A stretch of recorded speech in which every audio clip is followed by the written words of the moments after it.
Aloha! Hey, it's my turn to host today, and I'm going to turn the tables a little bit on the wonderful Cindy Paulos.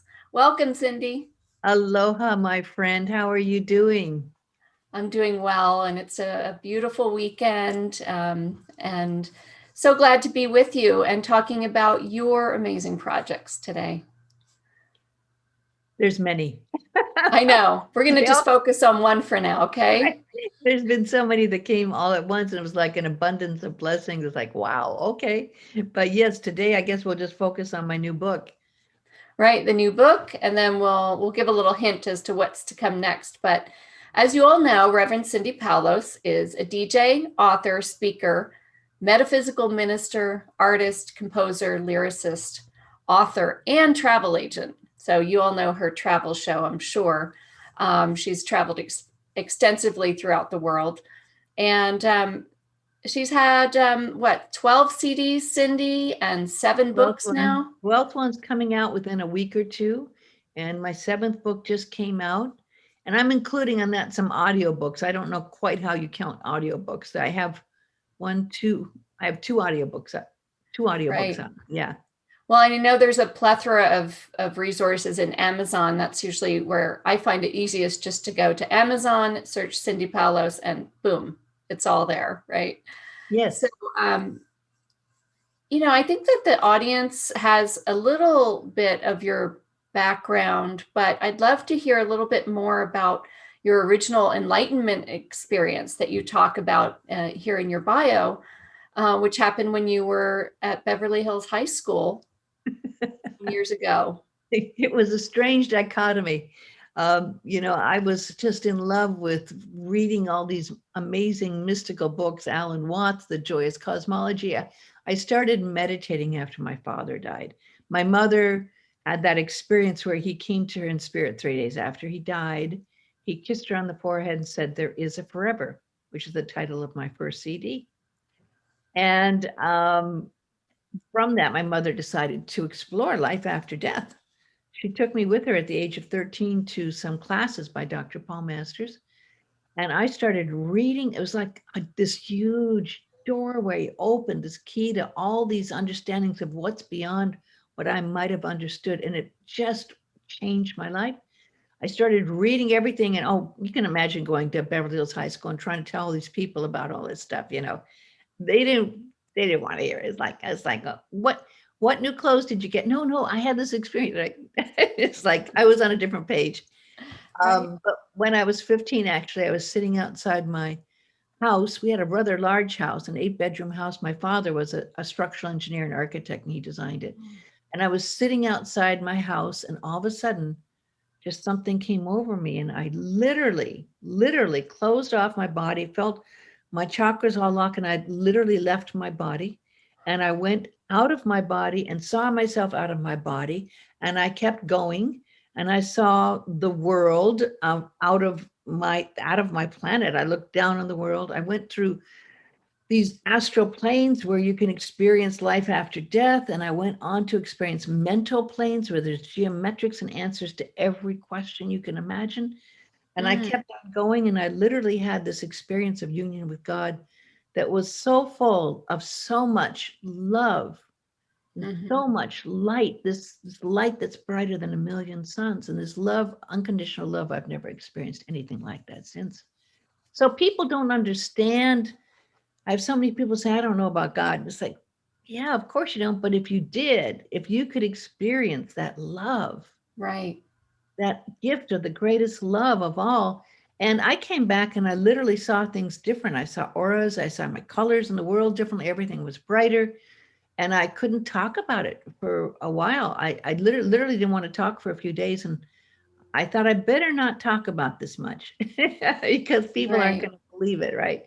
I kept it quiet for a long time, but it influenced and changed my life totally. That's incredible. And what a gift. I have to say that I've had a similar experience, but mine was in sleep time. It wasn't in waking time. And it was much later in my life. It was in I think, my late 20s. And I had already experienced, a lot of living by that point, and highs and lows. And I did see it immediately as a gift. But I wanted to ask you if you had a period like I did of once I woke up, I was actually sort of so overwhelmed and sad. I didn't want to leave there. I almost wanted to stay there. And I also went through a period of depression, in knowing that that is there, but I have to stay here and do my work. So did you have anything like that afterwards? Yes, and it's interesting. I have been so happy to see so many people with near-death experiences now come forth, and I feel like exactly what I experienced is what a lot of them are talking about near-death experiences. Although I think I went on to a higher, different point when I went into the mental planes in union with God. But beginning stages are like near-death experiences. And when I came back, all I wanted to do, and I actually felt like I had a choice at one point. I was asked, do you want to come back or do you want to stay? And I didn't want to come back, but at the same time, when I had seen the planet so full of darkness and so full of shadows, that I felt I was obligated to come back and tell people, gosh, there's this amazing thing out there. But then Mm-hmm. when you come back, you want to go back. And so I did that. And I had so many blissful states of meditation afterwards that I kind of got into just being addicted to the bliss of meditation. And then it became very clear that, like, okay, you said you want to come back. You got to be here. Now you can't just escape. You've got to put it to Right. practice. So I know exactly what you're saying. But again, it's just like anyone that has a heavy experience, even if it was on acid or something, they'll realize sooner or later that acid experience, you can't go chasing after it. If you get what you need and you come back and you're supposed to use it. And a lot of people never understood that if they got Right. easy on drugs. We're Do you, here to put into practice, right? So, I'm yeah. sure you finally channeled that energy, didn't you, into your work or your life? Well, I do. I don't know if I've been completely unselfish with it. I do reflect on it as a place to calm myself and to bring myself back to that feeling of bliss, and in meditation, although I don't meditate as often as you do. So I would ask you, do you find that for people who would like to maybe experience this or get to that point, do you find that more regular meditation is a primer, a kind of a way that maybe they'll get there? Even though I did it unwittingly, you might have as well. But do you think meditation's a path I that? think meditation has been for me the biggest key and the most valuable thing in my life. And I would recommend it for everyone. And I'm not even trying to get to blissful states anymore. I'm just trying to make that interconnection. And all of my writings, and I've written every time I've meditated, and I meditate every day since I was 13. All of what I meditate and then I get messages for have come from meditation.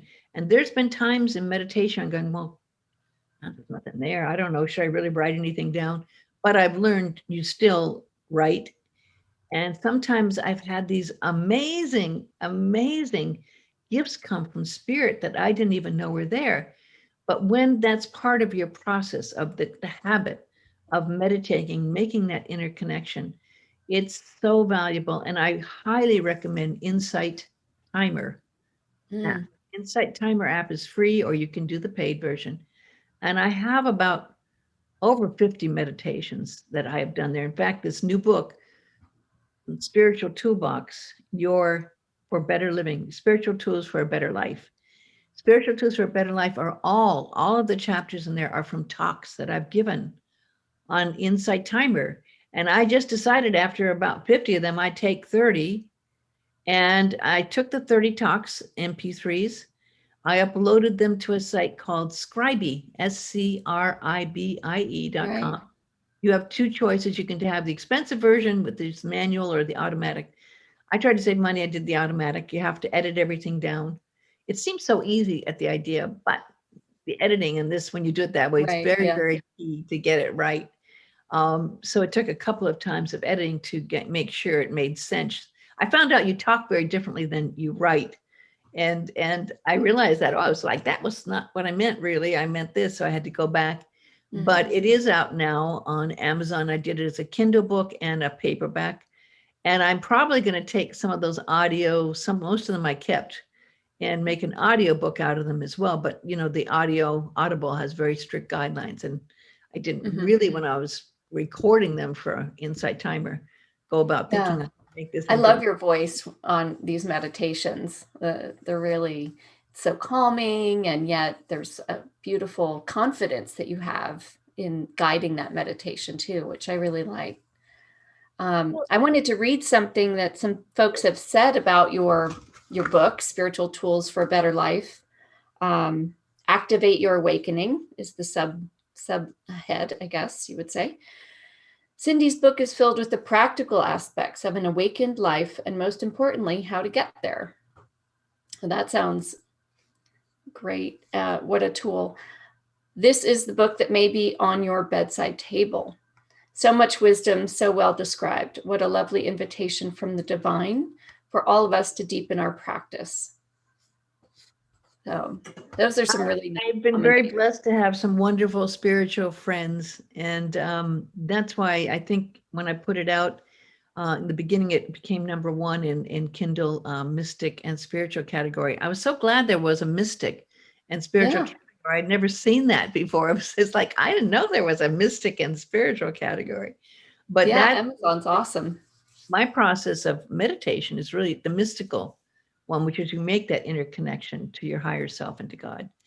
And all of the messages that came through, and there are messages as well as you could call them quote unquote poems, have actually been lessons from me, things in my life I needed to hear. So by writing this, I don't want anyone to think I've mastered all these things. Some of these things, like harmlessness, is one of the subjects, and so many of these things I have chapters about can take a lifetime of practice to do. Oh, absolutely. And again, the tools, sort of learning about the value of writing things down, because what you may have been given as a gift today, you might not realize until you see it later and it makes more sense. So you can go back over your notes, over your dream notes, bedside or awakened meditation, whatever it might be, and things will probably prompt you in a new way once you have more life experience to understand it. And I have in each chapter the same process I do in most of my talks. I have a talk, then I have a poem or two, and then I have a meditation. Because what happens is when you read something or you're thinking about something, you're laying a seed, a groundwork there in your field of consciousness. And then if you go into meditation, you allow it to grow. You allow it to also expand to your higher self to aid to making whatever you need to work on. Get activated. That's why I said activate your awareness. Because through meditation and going into our higher self and connecting with our soul, that's activated. It's so interesting. Every morning I have certain things I read in my prayers, but reading something isn't the same as actually doing something. So I've learned to not just read it, but maybe say it out loud and not take it from just my head, but as I'm reading it, move it down into my heart and my soul. And I have found there's a huge difference between just skimming over and reading something. We're also overwhelmed with so much reading and social media. But if you take it instead, actually read with your heart and move it and take that energy of what you read into your heart, that helps to activate it in your life. Yeah, I agree. And I'm a big advocate of saying it out loud to God or the universe or whatever it is you believe in as well. And then you feel it resonating too, as you're saying it out loud. And it brings it to life and into your desire in a different way as well. Absolutely, absolutely. And when we get busy, and aren't we all kind of busy? I know how busy you are, Beth. You do so much, and I am too. If we take the time to read it, we're not trying to hurry through it as much, because actually speaking it takes more. True. than actually reading it. We can read pretty quickly, but then that can be a problem because we're just reading quickly. We're not allowing it to be planted. Yeah. That's a great point because it's getting things at a glance when you're reading. You sort of get the gist of it, but when you have to say it word by word, you're really owning each word that you're putting out there. Yeah, and it's been very interesting in the same way. I love making CDs and with the 12 of them, but I mean, again, I write it, and it's one thing to write lyrics, and it's another to have music and arrangements. And again, that's why I love making these CDs. Some of these words that it might have just been something I got one day that would have been literally slipped away and who knows where, maybe in my notes on my iPhone somewhere. But once it's taken and has music behind it and an arrangement behind it, all of a sudden it's got wings. It's given this new life. And I just love that energy of allowing a song to take flight with some words that I have gotten. And that's what I'm finding out with my new CD, In the Hands of God. I'm finding when I listen back now, it's like, wow, I didn't even know what I was writing maybe at the time and the impact it would have. But when I listened to it back as a song, oh Yeah. my gosh, it's got this whole new spiritual uplifting feeling. Yeah, it really soars. I've been enjoying the album and thank you for the early download. So I know that we're talking about the book. We don't want to go too much into the CD yet. Can we revisit that another time closer to the date? Absolutely. Absolutely. It's going to be out soon. Coming soon. But what I love about the timing too is what you talked about earlier today is that your first experience was after your dad died. And now this new CD was also a gift from a family member, which, was very touching. Absolutely. And I have found that actually I have a book out called Angel Blessings Messages from Heaven, which I include many, many, many words that have come to me from spirit. And I usually write something for someone who has passed on that I know. And in that book, that's a very thick book. I mean, that's about, I don't know, that's over 300 pages, but it's very thick. Wow. But I go through the process of what you need to understand in the process of letting go and making a transition. But also, I try to do exactly what you found and I found when we had our spiritual experiences that made an impact in our life, which is there is more out there. There's more out there than just this life and this plane of consciousness and this physical plane. And that whole book is talking about that. And when my sister passed away last July 29th, she also believed in life after death, but she'd had some physical challenges, but she was dealing with them. And it was kind of an effect of COVID-19 because her husband at the time was knowing she was very ill and she was almost unable to move. Her head was on the table, in the kitchen table, and she couldn't move. And he didn't take her to the Oh, hospital. And he checked on her, I guess, later on, and she was barely breathing, and he still didn't take her to the hospital. oh And my in the God. morning, she had passed away. And so I believe in life after death, but I still had to come to terms with all those spiritual tools I write about, forgiveness, trying to deal with this situation. I know she had asked to move in with me, that she was very unhappy, that she wanted a divorce, but she didn't think she could get there. So she was trapped. And we all know that feeling, how many women feel trapped. Yeah. So these words, when they came from In the Hands of God, were her letting me know that she was okay. She was in a better place, Mm-hmm. and it was very, very necessary for me to feel that. I Mm-hmm. just found out her birthday is coming up April 18th, and I just found out her husband decided to get married like this coming April 17th, the day before her birthday. And again, I had to go through that process of forgiving and allowing these tools that I talk about and spiritual tools for a better life, those tools there, of going back. If you Yep. say something and you teach something, you really have to be able to live it. And Yeah. it's not always easy, but I found those tools, I had to use them, and they were valuable. Yeah. These are, oh, Cindy, I'm so sorry, first of all. Um, that you had to go through that and process that. And these are the tools of faith, right? Faith and forgiveness. And no matter who we are and at what level in our life, we're always going to be challenged with these And things. I found at one point that really, truly, I had to let go of it. And that's why In the Hands of God came about. Because if you can surrender and know, okay, this isn't anything you can do to change at this point, it's in the hands of God.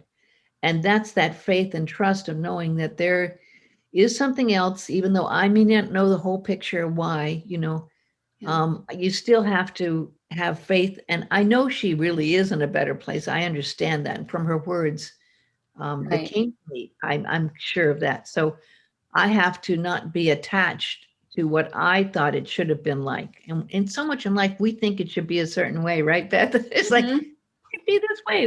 How come it's not? Oh, shoulda, coulda, woulda are very, very, can be very toxic words, right? To have in our language, because it makes regret, it makes blame, it makes so many things. So whenever we hear those words triggering us, it's like a good signpost to stop and go, oh, okay, maybe this is not in my control. I think that also, I think I've learned in all these years of meditating and writing and doing my work is that it's not an escape mechanism. We talked about meditation, how I was addicted to bliss for a while and how you loved it. But actually, what it is that's why I said spiritual tools for a better life. When we find what we get, it means that we are supposed to put that to work in our life. And it's not easy. I mean, trying to live by these principles, as soon as you get something you think down, there's something else that comes up that will test you and try you. I mean, I've been trying to find a place to live, and there's a chapter I wrote about detachment. Oh my God, I had to go back and reread that chapter because I live in a beautiful home and I'm very attached to it. And I like my pool and I like all this in my lifestyle. And Yeah. it's like, okay, what happens if you have to let go? What happens if you have to really detach? And that Right. is attachment, right? I mean, we know we're not supposed to be attached to our things, and that Mm-hmm. includes a nice home, but it's so easy to get attached Yeah, to we it. like what we like. Yeah, yeah, yeah. I mean, and you want to, I mean, I always strive to live a good life, not an exorbitant life, but a good life, and be able to treat your family to, an everyday existence that's happy. So, um, I think that we have to balance all those things, right? Yeah, we do. And that's what life teaches us. I really think we're here on this planet to learn our lessons. Mm-hmm. And even if you think you've ascended and risen, and you have, doesn't mean you're not going to come back and learn your lessons. And I think Christ was a very good example of that, of showing how, yes, even though there's certain things that could have happened, he could have, I believe, overcome being crucified. I think he was a wise enough and a great enough teacher where he certainly could overcome that. But he knew that was part of the process and part of the plan. Mm. And when you follow that will of God, it isn't always easy. In fact, it can be very challenging. But if you're following that part of the plan, then if you know there's more, if you know there's more love and more light, coming, it's easier. It's easy. Mm-hmm. It does create the faith, and it allows you to do the hard stuff to get to that point while you're here. Yeah, absolutely. And that's in life and in work, and then when you get into work and you get into your financial side of things, it can be even more challenging. Oh We've, yeah, I wrote a chapter on this book that I have to read again and again, and it's a very valuable chapter. It's called on Karma Yoga, and it's about, again, once you know you love God and you love that bliss experience, you love to meditate. It's one thing. Can you realize it's all one, and put that same energy of loving your work as a process of service in the same way you love to meditate? Time and again, I realized sometimes I was like, oh my God, I got to do this work. I'd rather be doing writing a book, or I'd rather be creating a song, or I have other things I want to do. But my work is the radio, and I have to do my radio, and I should learn. And I am learning every day that this is maybe where I need to, because no one there cares about me being a minister or having CDs and books out. Believe me, and that's the least, no respect there at work. I know, but that's good, right? Because none of them, I don't get a break for any of that stuff. They just want me to, I have to do what I have to do from Right. my job. And that's very humbling. It's part of Yeah. um, why I never became a nun or a monk or minister or wore the robes, because it's out there in our daily life where we don't have the robe visible, that we get treated like, okay, you just got, if you want to do this, you got to do this, and you got to do it and deal with all the stuff that comes up with it. And guaranteed you will learn lessons from it. Right. Well, and I think that that's where we, can kind of be good guides in business, and especially in the music business or the publishing business, as people who have lived a bit longer, and put things into practice. And we can model that a little bit to perhaps others who are still trying to figure that out, or they're trying to do the right thing, but maybe they're approaching it in a way that's not quite peaceful or conscious. And so that becomes an everyday challenge, I know, for me and my business. And You do recently great service with this, through a Beth. You process. help a lot of people who could get really easily overwhelmed with trying to figure out what to do, because there is that right brain, left brain thing. And it's very difficult to try to do it all yourself. And Mhm. you've helped so many people with the Bee Company. Oh, thank you. Well, as we said, maybe we'll help some writers going forward. I would love that. There's so many great, writers out there, and we'll see. But more about you. So the book is Spiritual Tools for a Better Life, and the forthcoming CD we will revisit again, but you can find all the other CDs, the other 11, on Amazon or cindypaulos.com. People can link from there to any number of sites to, see and hear what you're all about. An Insight Timer, I see you all the time. And I wanted to mention how much I love your Facebook feed and your use of Facebook stories, because you do a beautiful graphic and you do your daily writing. And it's really one of the first things that I love to look at every day. And you see my little hearts going up to you. Oh, that's so sweet. Thank you. I didn't know that. Yeah, that's part, because you know what? When I wrote those words from In the Hands of God, that was posted on Facebook. And that's where a friend I knew only on Facebook who lives in South Africa, Father Carell Pete Van Eden, saw it. And that's when he wrote the music. I didn't ask for that. He did that because he saw it on Facebook. He also did a mass for my sister because he saw she passed on. So you never know. And that's what, sometimes something will click. And it also is a way for me to know if people like something or don't like something. Mm-hmm. I don't always know, but I can tell, if it's liked, that, okay, this is what people like. And Mm-hmm. I'm not objective, so it's good to see other people's take on something. Yeah, and it's great. It's almost like a diary of your spiritual life when you see it, in a story or in your Facebook posts. So it gives us insight into you as well and your process. But I think what I like about it, and what I'd encourage others to follow you to see, is your approach to Christianity and metaphysics, is, to me, just talking about spirituality and on a higher level. You have this wonderful accessibility in your writing, which makes, because you're adding to the religious writings perhaps, or you're bringing the spiritual and metaphysical side to the Christianity story, it makes it more accessible, and it makes it make more sense in people's everyday life, I think. That means a lot to me, because I do know, since I keep track of stuff and also an inside timer, I know that if I didn't talk about God and if I didn't mention Christ, that I'd have a lot more people listening and liking it, because some people have some real issues. Mm-hmm. But for me, I have to be honest to that, because that's where this all came from. And I know some people have a hard time and have had some real issues. I'm not talking about a religion. I'm talking about a deep connection with that inner God that we all can connect with. But I thank you for understanding, because I know many people don't.